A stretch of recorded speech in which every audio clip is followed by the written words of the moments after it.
Politicians and bureaucrats spend a lot of their time making new laws and regulations to protect the public, but now that shit has really hit the fan, even the government is realizing how many of those are unnecessary. Here are 10 measures created in the name of public safety that have been set aside in the name of public safety. The CDC testing monopoly is perhaps the biggest and most obvious clusterfuck on the list. The agency mandated that only it could create and distribute tests, and when they finally did roll them out, they turned out to be painfully slow and wildly inaccurate. Only after this colossal failure did they allow private companies into the game, which has led to more testing kits that deliver faster results.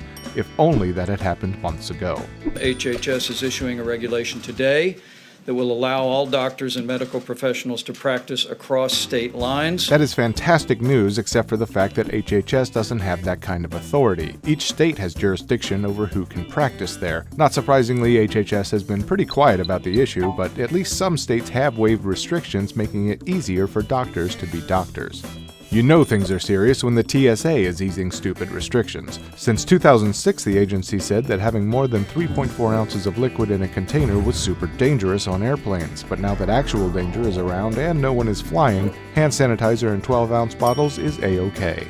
Speaking of hand sanitizer, here's some good news from the Alcohol and Tobacco Tax and Trade Bureau, also known as the TTB, because, I don't know. Distilleries around the country can now make hand sanitizer without jumping through a metric ton of red tape, including permits, bonds, authorization, formula approval, and taxes. These waivers are only approved through June 30th, however, after which that same hand sanitizer might once again be very dangerous.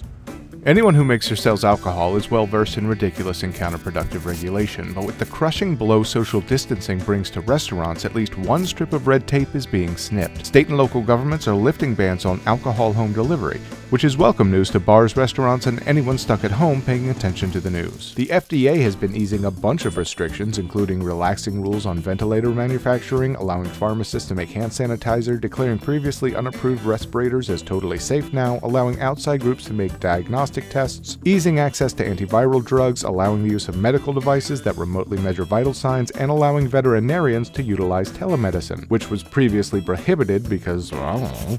Medicare is now paying for telemedicine visits, which makes a lot of sense for people who can't leave their house easily or are at greater risk of infection, which, come to think of it, is basically everyone who was on Medicare to begin with. HHS said that even though they don't fully conform to HIPAA rules regarding privacy and security, doctors may now use Skype and FaceTime for telemedicine, because the future is now, or at least it was 17 years ago. Numerous states are freeing nonviolent offenders who were put behind bars for technical violations or because they simply couldn't afford bail. Cite and release policies are also being enacted across the country, keeping low-level offenders out of jail if there is no risk to the community. And it's a pretty damning admission by authorities that for a long time they've been just fine with locking people up who pose no risk to the community.